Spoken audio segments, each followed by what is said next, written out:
To the rescue ang US Coast Guard sa bangkang yan sa gitna ng masungit na panahon sa Florida sa Amerika. Pilit na pinatalon sa dagat ang aso at kanyang amo. Natrap sila sa kasagsagan ng pananalasa ng Hurricane Helene.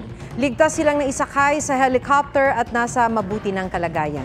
Hindi bababa sa 6 ang naitalang patay sa hagupit ng Hurricane Helene na isa sa pinakamalakas na tumama sa kasaysayan ng Amerika.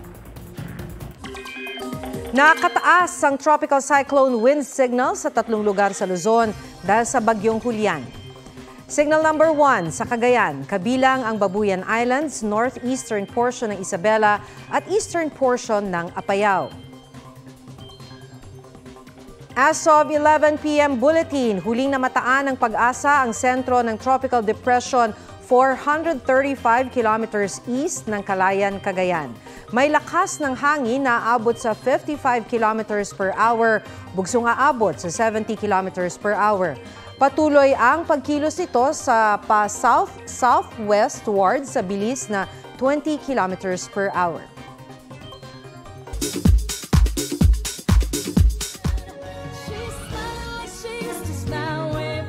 Hello, Love Again lead stars Alden Richards and Catherine Bernardo hindi nagpahuli sa Maybe This Time Challenge sa TikTok. Morning dance ni Pulang Araw star Sanya Lopez, mahigit 1 milyon na ang views sa TikTok.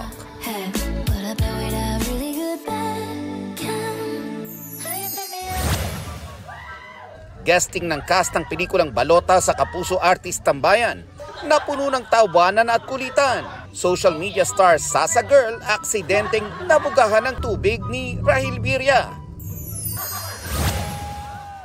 Kapuso global fashion icon na si Heart Evangelista, all glammed up sa Schiaparelli show sa Paris Fashion Week. Present din ang media personality na si Kylie Jenner. At Rosé ng Blackpink pumirma ng exclusive contract sa American label na Atlantic Records para sa kanyang solo music activities. Nelson Canlas nagbabalita para sa GMA Integrated News. Huwag magpahuli sa mga balitang dapat ninyong malaman. Mag-subscribe sa GMA Integrated News sa YouTube. Sa mga kapuso abroad, subaybayan nyo kami sa GMA Pinoy TV at sa www.gmanews.tv.